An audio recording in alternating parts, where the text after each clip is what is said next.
It's nice to see that the federal judge ruled that Trump can deport that Mahmoud character from Columbia University. When have you ever seen a president of the United States have to go to a federal judge every time they give an order? I've never seen anything like it.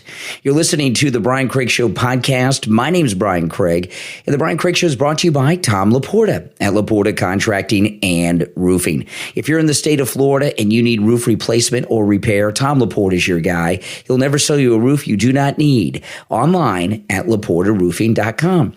So, this is the guy who's Syrian. He's here on a visa. He's married. I call it an anchor wife. I don't know what other way to describe it. And he's been up there at Columbia organizing support for Hamas, which is a terrorist organization, which is a front group for Iran, okay, who's trying to complete a nuclear weapon and blow up the Middle East. You just can't be in this country and do such things. So the judge ruled that it is so within the power of the Secretary of State, that'd be Florida's own Marco Rubio, to take his visa away and deport him. Yeah, I mean, this is crazy. I've never seen federal judges act as if they are the oversight of the president of the United States before. Have you?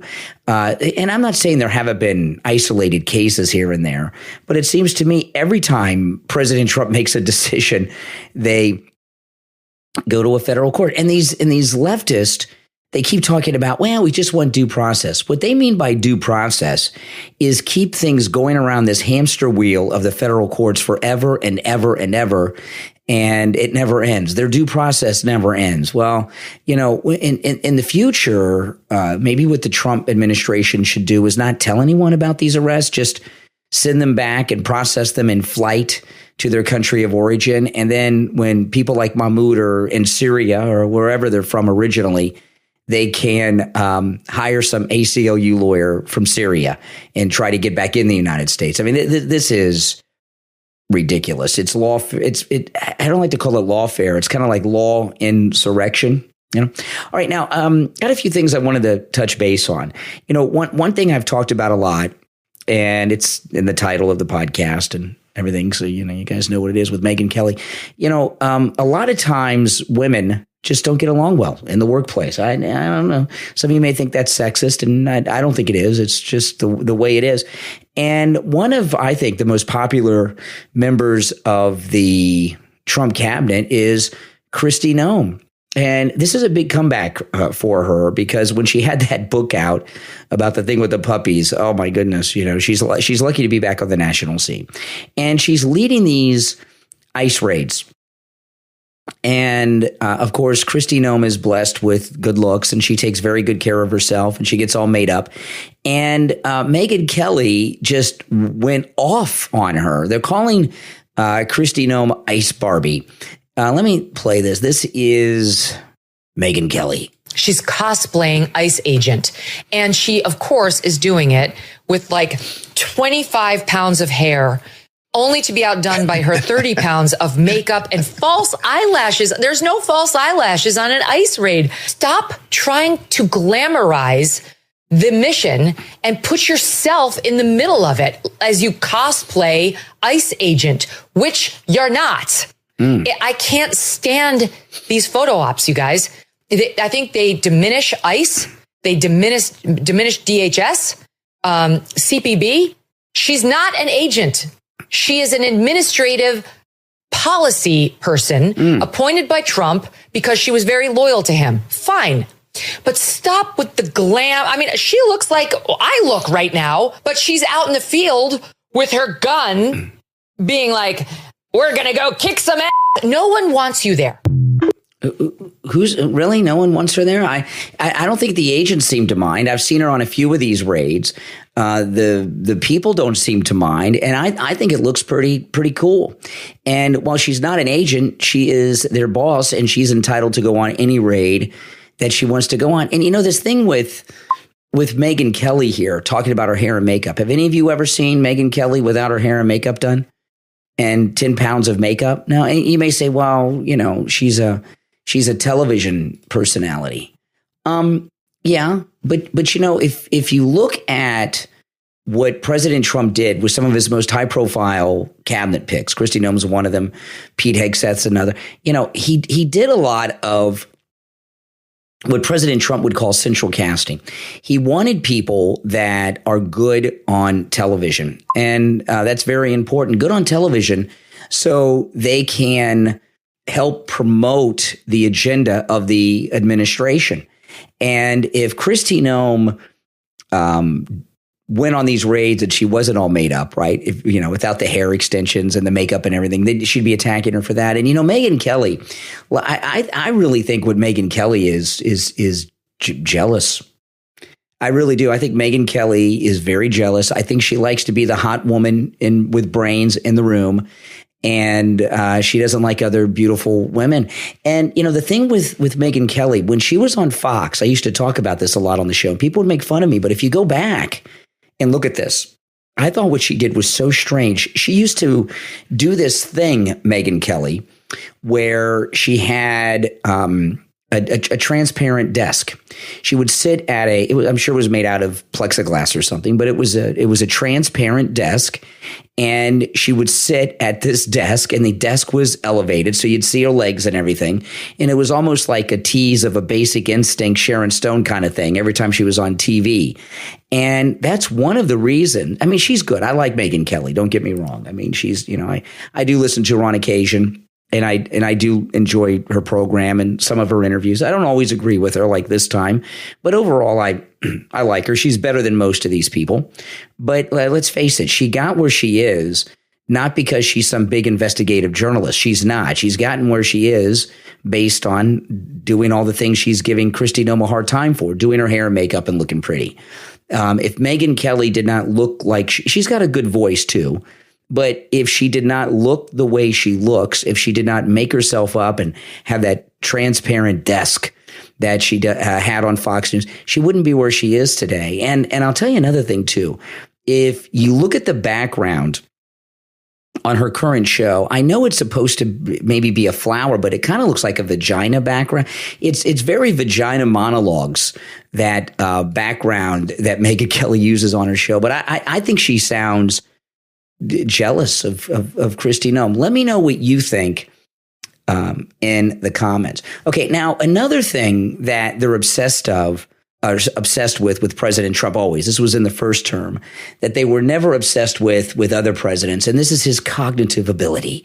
Bill Clinton, he went 8 years without releasing his physical. And there were all kinds of rumors about why that was, did he have an STD? There were all kinds of things. And we will maybe never know. But with Trump, they're obsessed with it. He's like with everything else. Trump is always very transparent with it. Remember, he even had that great epic press conference in the first term with his doctor at the time, Ronnie Jackson, who's in Congress now. And he just had his physical. The results will be coming out soon, but he commented on it on Air Force One yesterday. Everybody, just got back from Walter Reed. Land with you. I think well. Every test you can imagine. I was there for a long time. The yearly physical. I think I did well.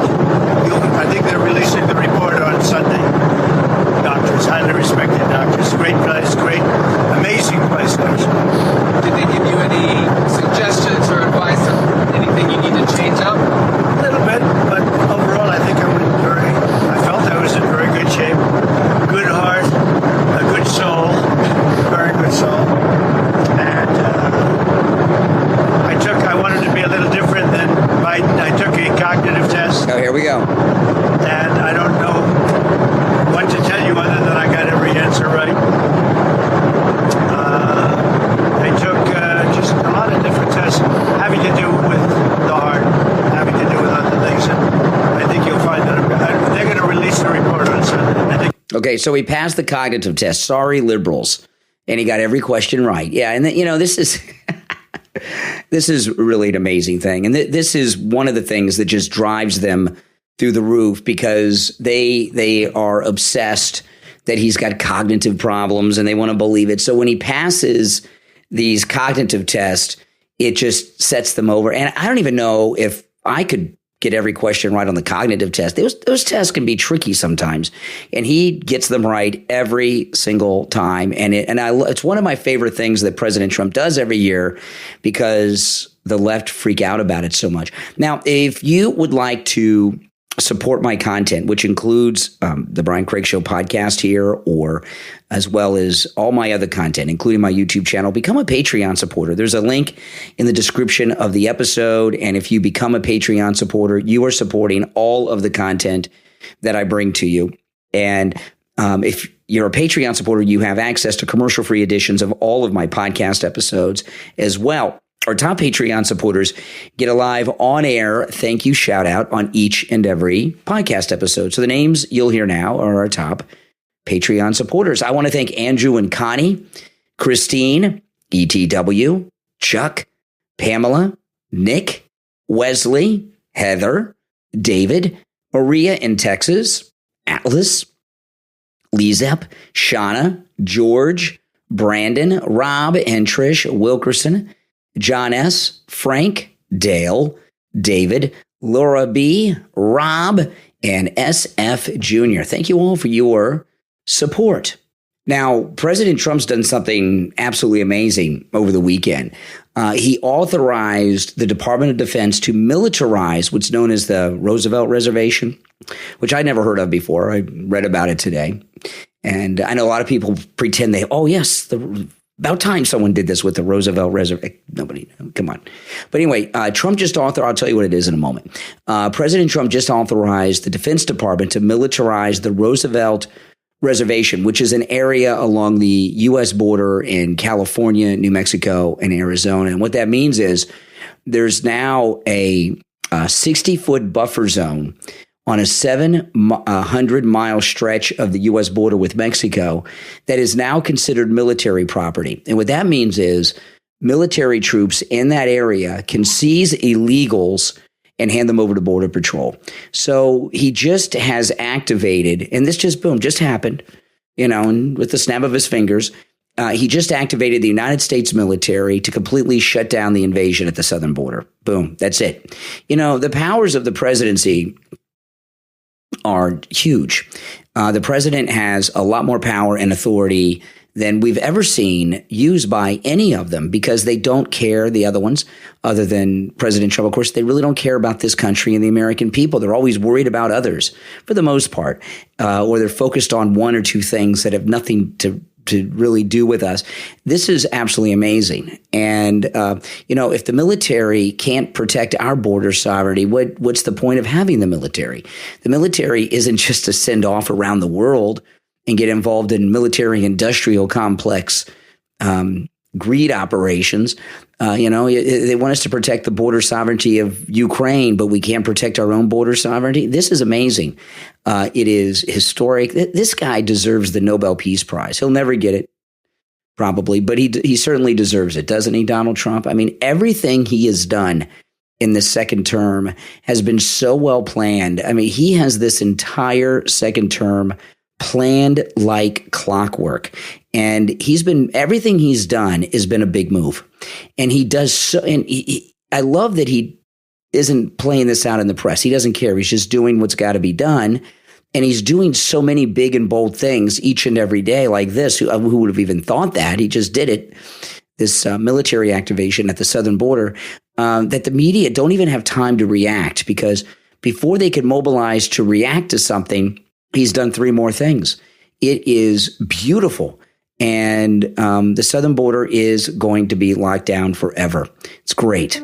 Are you ready to transform pain into purpose? From author Sammy Dunaway comes your guide to healing what hurts most in the book, Bridge to Redemption, The Power of Forgiveness, available on Amazon. This must-read book combines real-life stories with practical tools like journaling, mindfulness, and empathy building to help you release anger, regret, and bitterness. When you read Bridge to Redemption through the lens of divine grace, you'll learn to forgive others and yourself, mend broken relationships, and and find the peace you've been longing for. Whether you're carrying deep wounds or seeking a fresh start, this book is your roadmap to a lighter, freer life. It also makes a great addition to your book club. Discover how forgiveness isn't just a gift for others. It's a lifeline for you, a bridge from pain to peace, from regret to redemption. Bridge to Redemption, The Power of Forgiveness is available now on Amazon. Your journey to healing starts right now.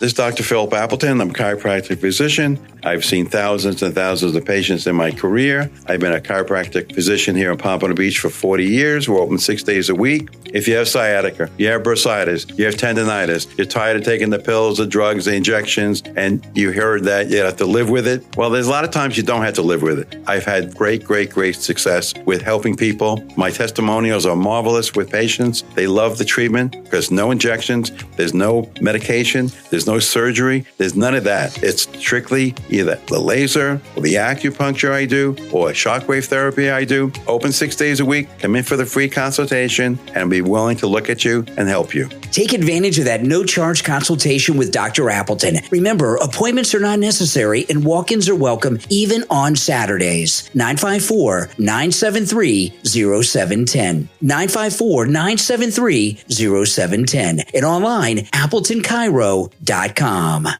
If you're a homeowner or with a homeowners association and your roof is old or compromised, you need to call Tom Laporta at Laporta Roofing. Laporta Roofing has been in the roofing and construction business since 1984, with thousands of roof installations and thousands of satisfied customers. Did you know that in the state of Florida, you can open a roofing company and borrow someone else's license? Tom Laporta is the holder of his roofing and general contractor's licenses, not like the other companies that borrow other people's licenses. So be sure who you're dealing with. Tom Laporta and his team are honest, knowledgeable, and reliable, and he'll never sell you a roof you don't need. Laporta Roofing carries all insurance, including workers' compensation on all of its employees, not just a waiver like other contractors. Laporta Roofing can handle any type of roofing job too. Residential roofing, HOAs, condominiums, and churches. If it's roofing, Laporta Roofing can do it. So call Tom Laporta on his cell phone, 954-604-4602, or connect online at laportaroofing.com. That number again is 954-604-4602.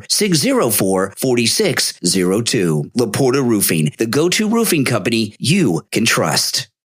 We're on the air. What's your name? Where are you calling from? Lynn from Boynton. I just received my 7th and 8th set of Mike Lindell sheets. This time we got flannel ones, which we had never had. I got one for my husband for Christmas. He loves it. Oh, my God. And especially with the cold days and nights we've been having the last few months in Florida. I got 2 more. I send them to my friends for Christmas now, and they just love them. Absolutely love them. Yeah, I have the flannels, too. You're like Goldilocks. They keep you the same temperature all night long. Yes. So perfect. The guy just has a great product. The thing with Mike Lindell's sheets, all of them, the fitted sheet at the bottom fits perfectly on the mattress. Every other sheet, you can't get the 4 corners on. And it's almost impossible. Even after having them for years and washing them, I don't know how many times, they still fit perfectly. Yes, absolutely. Absolutely. You're probably going to be on the next My Pillow commercial, just so you know, okay? Okay. Okay, just to let you know. You heard Lynn from Boynton. She loves her My Pillow sheets. Order yours right now at a huge discount. Use our promo code KANE, Kane, at checkout at mypillow.com. You are listening to the Brian Craig Show podcast, broadcasting from sunny South Florida. Brian is joined by his wife and co-host, Kathy. Follow Brian on social media at BrianCraigShow.com. And now, Brian and Kathy. Bill Maher had his dinner with Trump like a week and a half ago, almost 2 weeks ago. And now he's just finally talking about it. And I was wondering what was taking him so long. And my guess is I'm going to play some of him talking about it. It went so well. And President Trump is nothing like he expected in person. And he didn't want to say nice things about him. He put it off as long as he could. Here's a little bit of it. And now for what I know you've all been waiting for. I'd like to give you my book report on my visit to the White House. Yes, okay, so here he goes. Maybe something better than hurling insults from 3,000 miles away. And let me first say that to all the people who treated this like it was some kind of summit meeting, you're ridiculous. Like I was going to sign a treaty or something. I have no power. I'm a fucking comedian, and he's the most powerful leader in the world. I'm not the leader of anything, except maybe a contingent of centrist-minded people who think there's got to be a better way of running this country than hating each other every minute. So... You know, and this interesting thing he says, now he doesn't identify as liberal anymore. He's centrist. Isn't that something? You know, in so many ways, President Trump is centrist.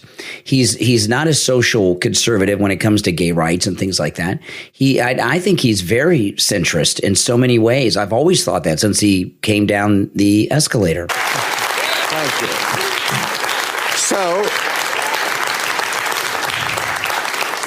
So meet up in person. Maybe it'll be different. Spoiler alert, it was. First good sign, before I left for the Capitol, I had my staff collect and print out this list of almost 60 different insulting epithets that the president has said about me. Things like stupid, dummy, lowlife dummy, sleazebag, sick, sad, stone cold crazy. Really a dumb guy, fired like a dog, his show is dead. There's 60. I brought this to the White House because I wanted him to sign it, which he did. Now, that's pretty cool, you know. Now, to me, it seems kind of a weird thing for him to bring, you know, print up a list of things that he said about me so I can show him this list of things about me. And then he got it autographed, and it's pretty funny that Trump did that, actually. But it also shows what a narcissist Bill Maher is, huh?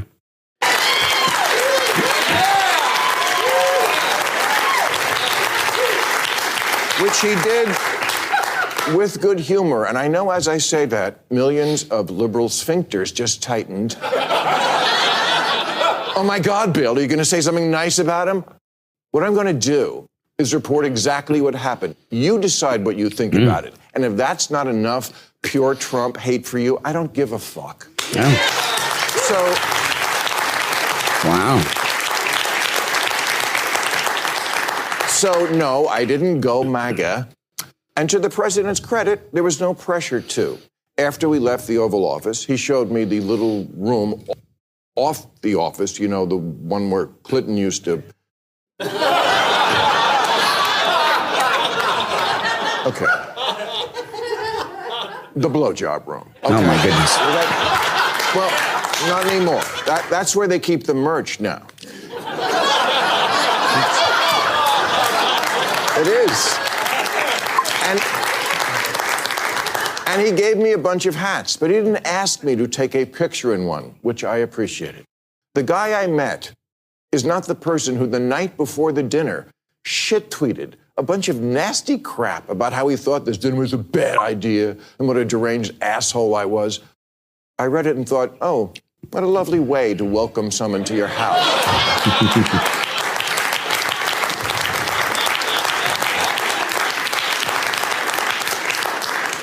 But when I got there, that guy wasn't living there.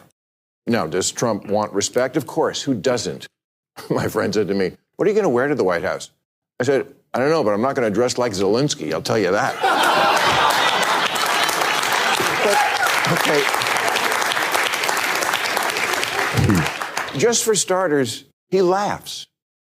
I'd never seen him laugh in public, but he does. Okay, you know, now this thing about the laughter, you know, it's interesting. Out of all of the takeaways, the first thing he took away is that he laughs. I saw him laugh in the cabinet meeting the other day when they were talking about, when the labor secretary was talking about the people that have not been born yet that are collecting unemployment. And then he laughed again when Marco Rubio was talking, you know, people think that, Marco Rubio said, people think you have a visa, you have an entitlement to be here. You know, he says a visa is like, I invite you to my house, but if you mess up my couch, I'm going to kick you out. And Trump laughed at Trump laughs all the time. But see, Bill Maher has been watching President Trump through this filter of the fake news media for 10 years. I said, I don't know, but I'm not going to dress like Zelensky. I'll tell you that. But, okay. Just for starters, he laughs. I'd never seen him laugh in public, but he does, including at himself. And it's not fake. Believe me, as a comedian of 40 years, I know a fake laugh when I hear it. And I thank you for them. No.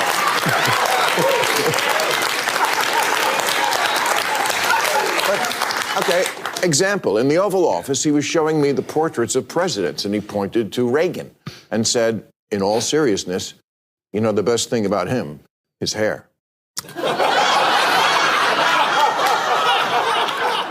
I said, well, there was also that whole bringing down communism thing, waiting for the button next to the Diet Coke button to get pushed and I go through the trap door. But no, he laughed, he got it. I said to him at one point, Mr. President, you know the dog, that's unusual in the White House. He said, well, a lot of the presidents, they had a dog for political reasons. I said, no, people love dogs, that's what that is. Oh yeah, okay, that's true.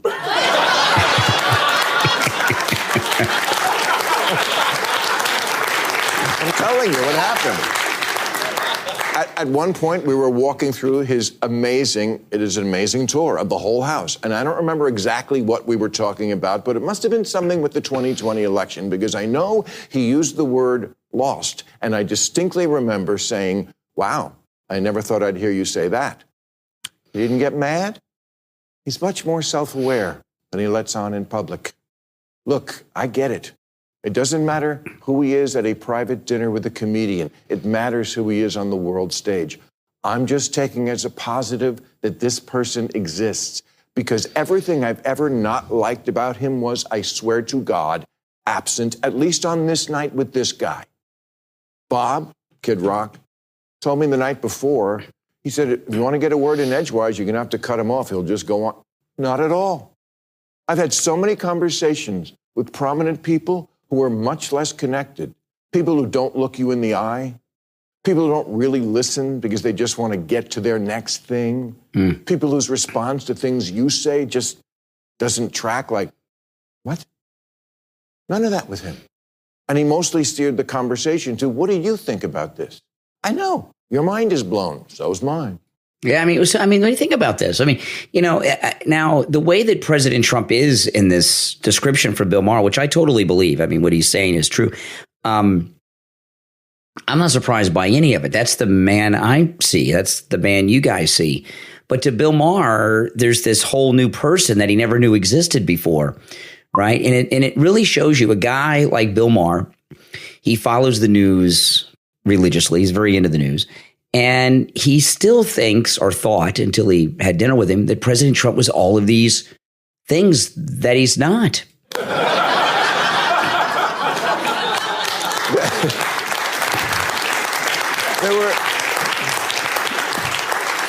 There were so many moments when I hit him with a joke or contradicted something, and no problem. At dinner, he was asking me about the nuclear situation in Iran in a very genuine, hey, I think you're a smart guy, I want your opinion sort of way. And I said, well, obviously you're privy to things about it, I'm not, but for what it's worth, I thought the Obama deal was worth letting play out because we made Iran destroy 98% of the uranium, and they were 15 years away from a bomb. And then I said to him, but we got rid of that. You got rid of that. He didn't get mad or call me a left-wing lunatic. He took it in. I told him I thought parts of his plan for Gaza were wacky, but that I had supported him in the idea that Gaza could be Dubai instead of hell. I told him he was wrong when he tweeted the night before that I was critical of all things Trump. Not true. Check the tapes. Moving Israel's embassy to Jerusalem, loved it. The border did need to be controlled. I'm glad the cops are getting their morale back. DEI had gone too far. Biological men shouldn't be playing women's sports. Europe should pay for their defense. And of course, it makes sense that Arab countries should take in Arab refugees, like the million Syrians who wound up in Germany when Saudi Arabia took none. This is interesting because, if you, and I don't think Bill Maher's a pretty smart guy. I don't agree with him a lot, but he's a smart guy. But I don't know if he's aware enough. I would say that he agrees with Trump maybe 90% of the time. Doesn't it sound that way to you? Is Bill Maher below his awareness level? Is he MAGA? He said to me, you're right, they took none.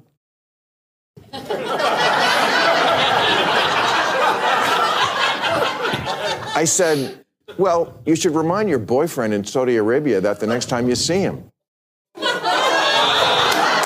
I mean, he does talk to President Trump in a weird way, though, doesn't he? I mean, he's talking at him. He's, saying weird things. I mean, that's not the way you talk to a president, but he agrees with Trump on most everything.